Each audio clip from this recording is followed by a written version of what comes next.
There's no relationship like father-son. My dad was a blue-collar man that worked 8 to 5 every day, that never missed a day of work. Everything he made, he put into his kids and his family. He's just a special man, and he happens to be my father. I told him I get all the accolades and all the glory, but really, truly, he deserves it, not me. His story and his son's story became in many ways our story, confirming the belief that a humble family in a working-class town could spawn the greatest player on the planet, just so long as they had a backyard rink. What we've tried to make sure that we did as the kids grew up is let each one have their own identity. That way, we don't compare one against the other. What we would like them to do is always to do the best they can in anything that they do, whether it's in hockey or at school. Wayne, especially, thrived under Walter's tutelage. As word spread of the hockey prodigy, and he became the first player to become a public figure even before he reached his teens, his mom stayed out of the limelight by choice, while his hockey dad became a celebrity in his own right. Wayne soon outgrew the available competition in Brantford and forged his own path, bucking the system along the way. Walter, his first coach and confidant, stood by his side. The greatest feeling that you have as a child playing a sport, doesn't matter what it is whether it's a practice or game, to look in the stands and be able to see your mom and dad there. And I don't think that ever changes.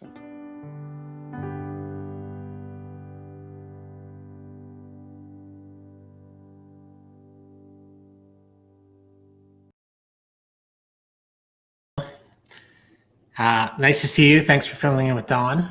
Some sad news for Canadians and people, hockey fans around the world, that probably the greatest hockey father ever passed away yesterday. Walter Gretzky. Just watching that video. I mean, starting off with that video, I almost came onto the screen with tears.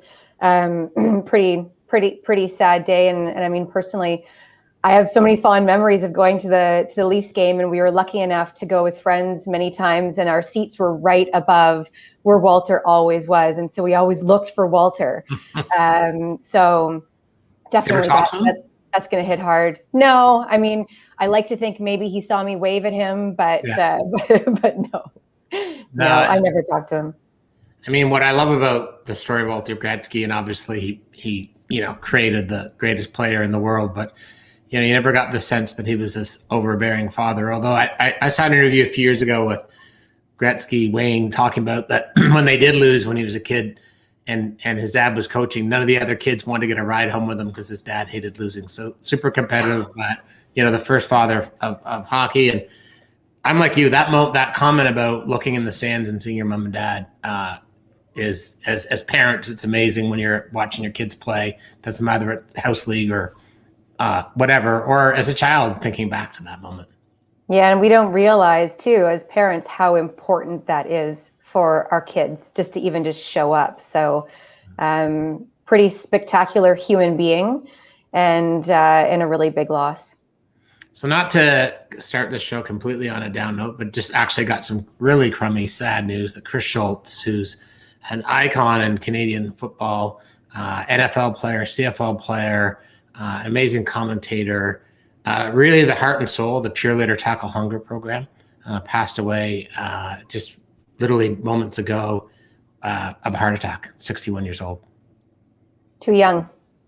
Way too young. And, we work with a lot of different people in this business. Lots of people I know work with people. I just saw a post from Brian Collins, who is over at Molson, but worked with Chris for a lot of years when he's at Pure Later. And, he said it best. I mean, this was a great guy, and he wasn't just there to be a celebrity, the appearances he made. So tough way to end the week, but let's jump into our routine here. Thank you for making your second pinch hitting appearance for Don, who's on the injured reserve, not with COVID, thankfully. It's a leg injury, seeing his orthopedic surgeon.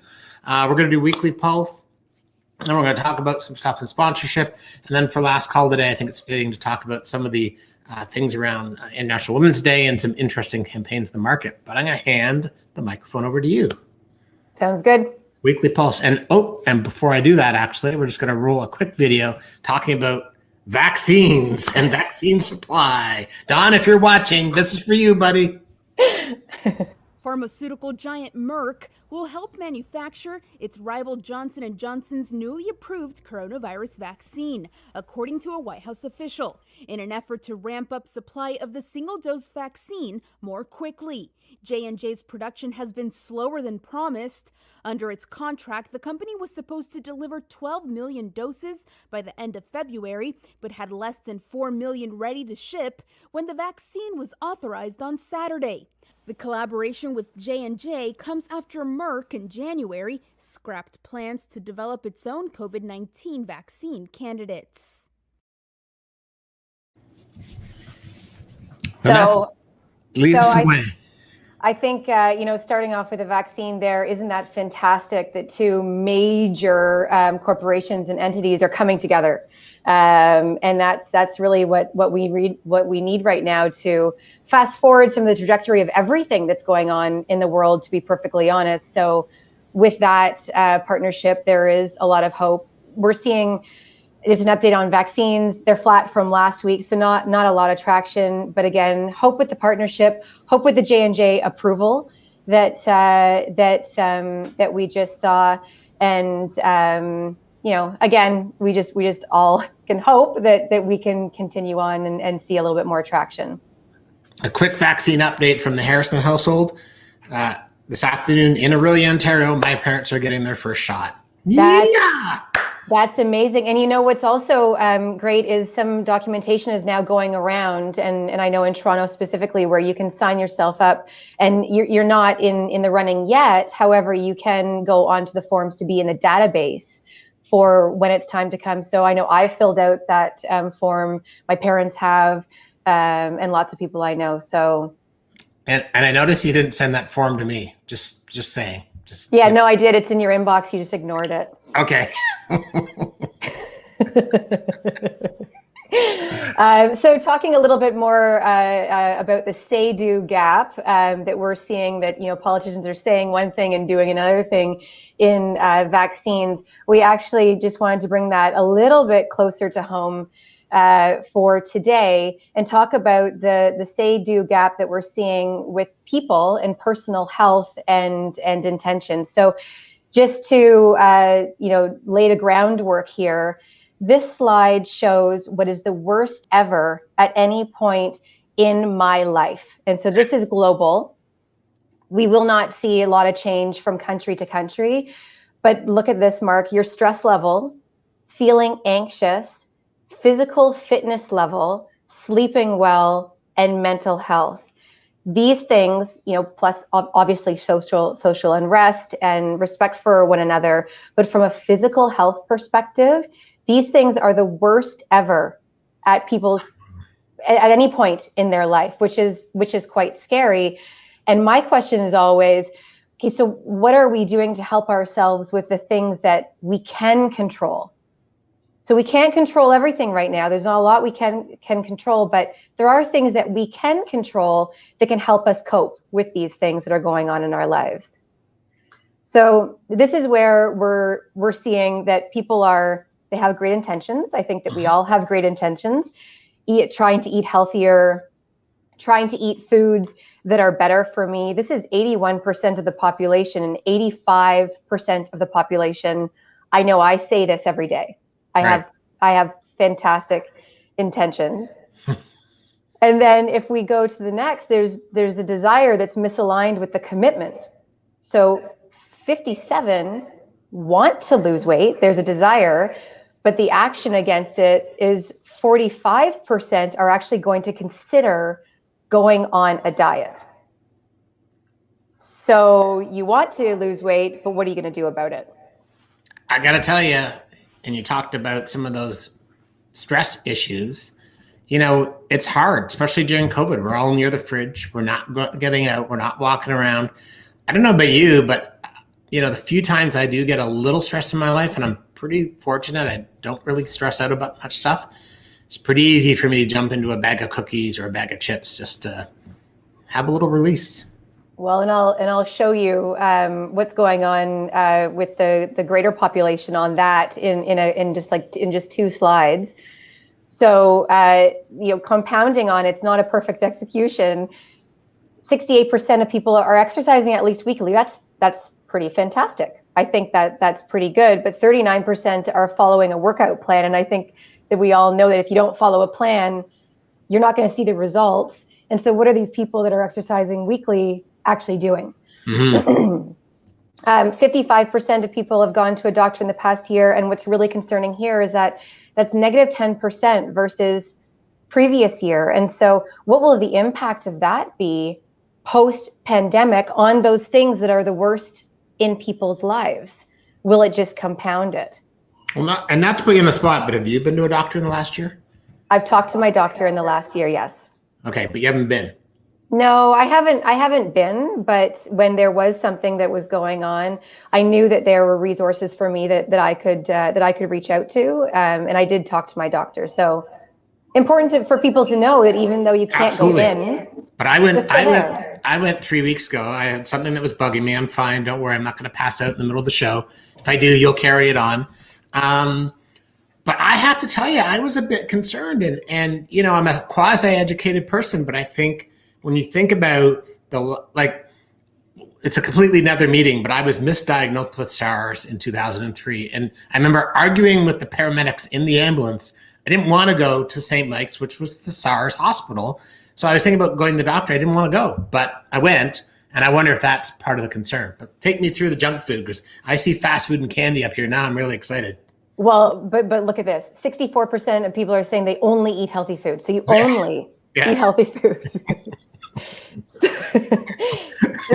This is where the junk foods go. So 79% are eating fast food, 73% eating candy. So what does healthy mean, and what's the truth here? Like what's really going on?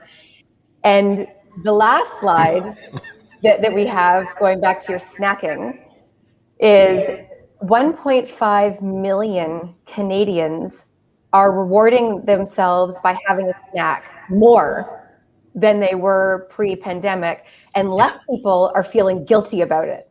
Yeah. So, there's everything is so confusing right now. Will these actions actually help with what's this worst part of my life that's going on right now? And what will these unforeseen things coming out of the pandemic be? So as a person, I think to myself, how can I do better? Mm-hmm. But as a marketer, I would say, let's look at actions versus intentions, because intentions are fantastic, but they don't always reflect reality. Gotcha. Well, I think, amazing numbers. And at the beginning, clearly we've got some big problems in this world. Clearly people are sort of looking to some convenient ways to kind of tackle them a little bit. And all I know is you've made me feel really guilty about what I've ordered for lunch. So let's switch over to sponsored bets on Bourbon Street. And I have a bit of a business fanboy crush on Angel City FC, who is just an amazing property. And let's start with an announcement they made this week about their latest partner. Hi there. Today is a proud day for Angel City Football Club because we are announcing our inaugural jersey sleeve partner, Birdies, a footwear company with an amazing story. Just like us, Birdies is female-owned and leads with purpose. We are so excited to give back to the community with this partnership. Everyone, you must meet the co-founders, Bianca and Marissa. We are thrilled and so proud to be a part of Angel City.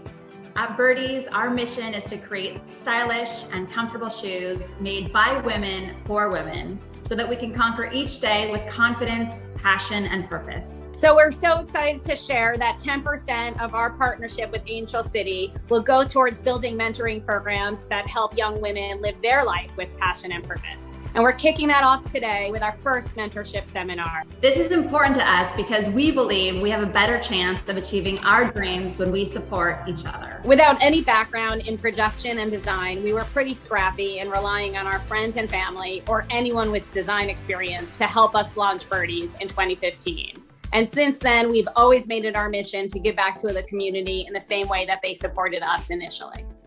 So far, we've donated over $250,000 in product to women in underserved communities and have worked with a number of organizations to mentor young women. And now we're thrilled to continue on our mission of empowering women through our partnership with Angel City. Thank you, Marissa and Bianca. This is really a special partnership. We can't wait till 2022 when Angel City Football Club will take the field with the Birdies logo proudly displayed on our jersey sleeve. As I mentioned, I've got a bit of a business fanboy crush. Vanessa, you and I are actually doing a clubhouse again on Monday, and we're actually going to be joined by Jess Smith from Angel City FC, who heads partnerships there. I think that's fantastic and really exciting. Yeah, looking forward to that conversation. You know, one of the things about, you and I get asked a lot about the sponsorship world and the different marketing worlds. And one thing that I just feel is coming at us right from every angle right now is this whole notion of who's going to own data. Every brand is now looking at, can they be front of the line with the extinction of third-party cookies, with the changes going on. And, Bud Light launched the Super Bowl with a new ad, but they're now offering up, rewards for drinking beer. And they've built this platform, Bud Light Legends. Yeah, I mean, I think that not a lot of people need a reward for drinking beer. Yeah, let's go back to your slides a few minutes ago. But what's interesting to me and where they've gone with this is just this whole notion of, they've built an entire platform and there's this race. And I wonder, just a quick thought from your end, your thoughts on brands and sponsors and who owns data. What are you guys seeing and how crucial is that in terms of being first in line for having that relationship directly with you as a consumer? Well, I think that everyone wants to have control. And that's what marketers are looking for. They want to be able to control what they do, when they do it, and how they do it. I think what is really important for brands to do is to ensure that they are providing value. Right. And they're not just asking for more, because there's a lot coming at us right now. So the brands that were collecting data early obviously got in there, and they're already in the minds of the consumers coming directly. However, those that are coming in now, you have to be a little bit careful because there's so much coming at consumers. You want to make sure that you're providing value all the time and not just asking for more, and because you can become an annoyance. I love that word control, though, because I think that's the battle that is shaping up. 100%. 100%. Hey, switching gears a little bit. A few years ago, CrossFit was something else that I had a fanboy crush on. You look at them, just incredible. Their boxes, their entire concept. I actually saw their founder speak a few years ago at South by, and he had a flip chart and he was taking us through formulas, but he came up with this amazing thing. Obviously, gyms have been hurt, but the founder of CrossFit got himself in a lot of trouble last year, said some ridiculous things. They've had to go a whole new way, but they've just announced 2 new big partnerships. So let's roll the video and then let's you and I talk a little bit about the impact of these new partnerships and where they're going with CrossFit.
New season means a clean slate. A chance to settle scores and take care of unfinished business. But this sport is demanding. It requires discipline on the off days and stamina on the hard ones. To be the best, you have to train with the best. Whoop helps me recover smarter so I can outsmart the competition.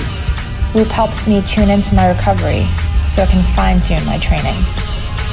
Every season is a chance to build back stronger.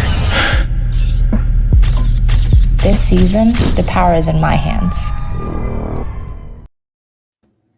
So we're just talking about data. I love your thoughts on that Whoop CrossFit partnership. Yeah, so one, they're, the founder definitely do not align with what happened last year. Right. The brand is bigger than him, and the brand has done so much good for so many people. I'm actually really happy that it has lived on. Love the new partnerships, because I think that with any challenge, there's always opportunity. And they've jumped in and they rose to the challenge. They jumped in on the opportunity. And I love the quote that says, every season is a chance to build back stronger. Love it. That to me just brings the two together. It's amazing. I absolutely love it. You know, it's interesting. So we saw Birdies partnering with Angel City Football. Now we see Noble, and Noble actually also is a company that started in 2015. Some ex-Reebok employees, and Reebok was the title sponsor of CrossFit. And again, not to criticize Reebok, but you think about them being kind of, you got your Nike, Adidas, and Reebok battling it out down here. Probably for me, I felt like the CrossFit partnership was one of the single best things they did.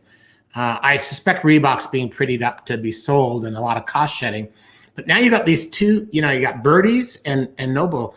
Just quick thought on you from your standpoint, these new brands that are emerging as big sponsors. Any reaction to that? I think it's fantastic, and I think it's just talking about the growth of small brands and challenger brands in the world of branding and marketing. It's just, what do they do with it? Mm-hmm. So for Birdies, it's not just about a logo. That won't do enough. It's what else do you do to amplify your message and create a connection between the two to really get your brand out there? Yeah, and what's really interesting for me with Noble is they've really gone street. They've gone after teens. You and I are talking about Gen Z on Monday on Clubhouse. They've gone street. They've picked off some key CrossFit athletes. They've done some interesting programs this past fall. They had an Artists for Humanity project. So really interesting to me as a sponsorship marketer. You go into meetings, people talk about the big companies like Coke, where you used to work, or the Cokes and the Pepsis, which are amazing businesses, but there's incredible opportunity on the edges. And, you look at this business model of direct to consumer, creator, co-creation, it's really opening up some exciting things. Yeah, I think it's fantastic. So Monday is International Women's Day, and there's a whole bunch of different things I kind of want to talk about related to that. We've just come out of Black History Month. We've gone into, now Women's History Month. And I think there's some really interesting things happening in marketing, not just around women, but I think just social justice, equality in general. So let's have a quick look at one of the most controversial ads that was running. It went viral online. The television networks refused to run it. It had to be edited with Freedom On, but finally it's made it to main stage broadcast. You've got this. Latch. And oh God, unlatch. And clog. And good mom should know how to do this. And am I a bad mom if I stop now? And my doctor said cabbage. And do I love my baby? And cluster feeding. So much milk. Not enough milk. And what even is enough milk? And flatten the nipple. And I just want to feed my baby.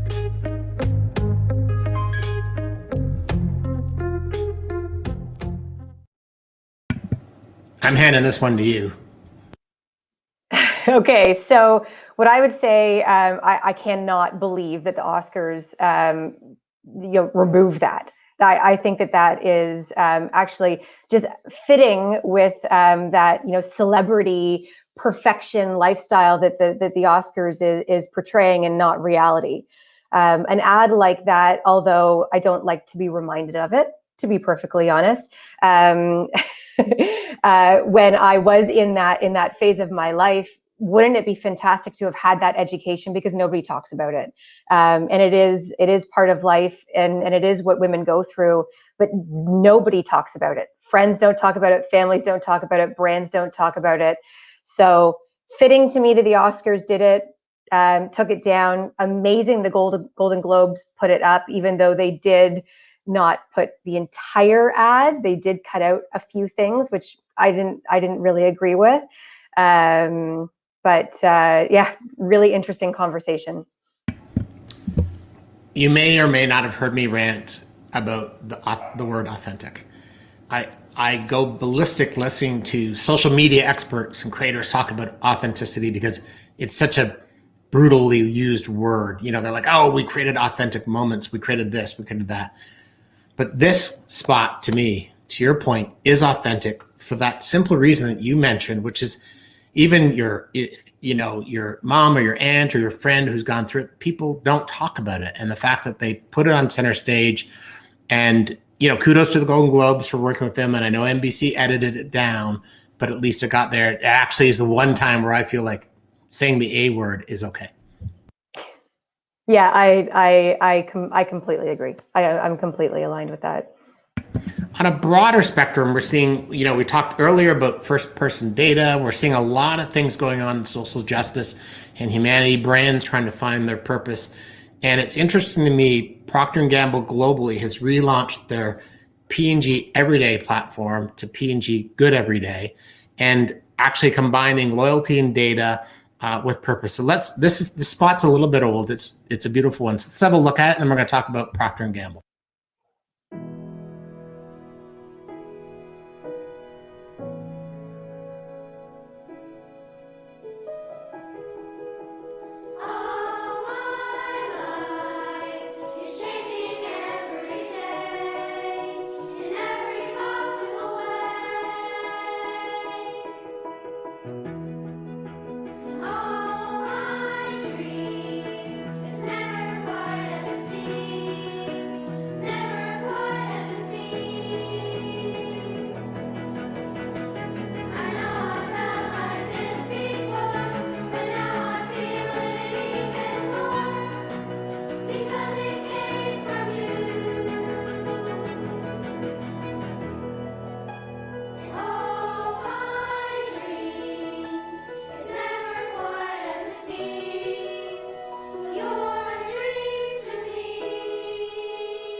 You like that? Yeah, I do. It has all the feels. From a marketing perspective, it is bang on right now. It's connection, it's humanity. From a purpose perspective, we're actually digging into purpose right now because there's so many definitions for what purpose is, and so how do brands really know what to do with purpose right now? But we are seeing a rise of millennials specifically hanging on and purchasing something because a brand was aligned with a purpose. And so P&G specifically, those millennials are going into those years. It's bang on, and it's beautiful. Beautiful spot. Now I want to run another beautiful spot, which is Scotiabank's International Women's Day spot.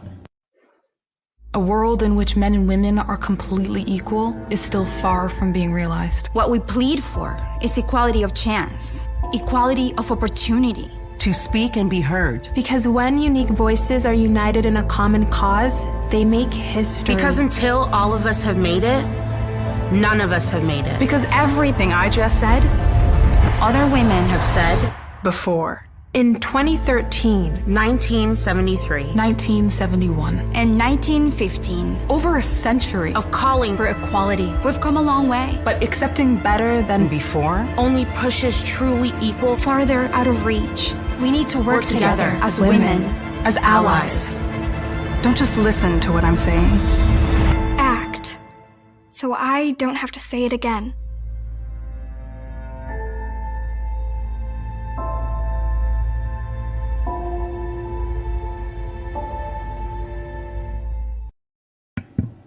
Fifth time I've seen that spot, I react the same way every time. Yeah, it's beautiful, and especially the end with the little girl. I just think, can we just please get to a point where women is not used as a prefix? I hear you. I might not be allowed to share this, but I actually sent a note of praise to a friend of mine who works at Scotiabank about that spot. And they told me they ran it in every one of their markets, but they allowed the countries to actually tailor it. So it was the same script. And in Trinidad and Tobago, where Scotiabank operates, they actually got a letter from the UN congratulating them on the ad. That's pretty amazing. That's pretty amazing. I did some work with Scotiabank actually in Trinidad and Tobago years ago. That was, oh my goodness, that was 2004 or 2005 before I went over to Coke. And so that's pretty fantastic that they have the global view as well with some local adaptations. And yeah, amazing. Hey, Vanessa, I want to thank you again for pinch hitting for Don. Amazing show once again. Hope you'll come back if I need you. Would love to. Thanks so much for having me, Mark. I love it. And while we talk a lot about vaccines on the show, we're going to let President Biden have the last word on vaccines today. Be safe. We'll see you next week on Bourbon Street. We've been able to move that all the way up to the end of May to have enough for every American, to get every adult American to get a shot. And the last thing we need is the Neanderthal thinking that in the meantime, everything's fine, take off your mask, forget it. It still matters.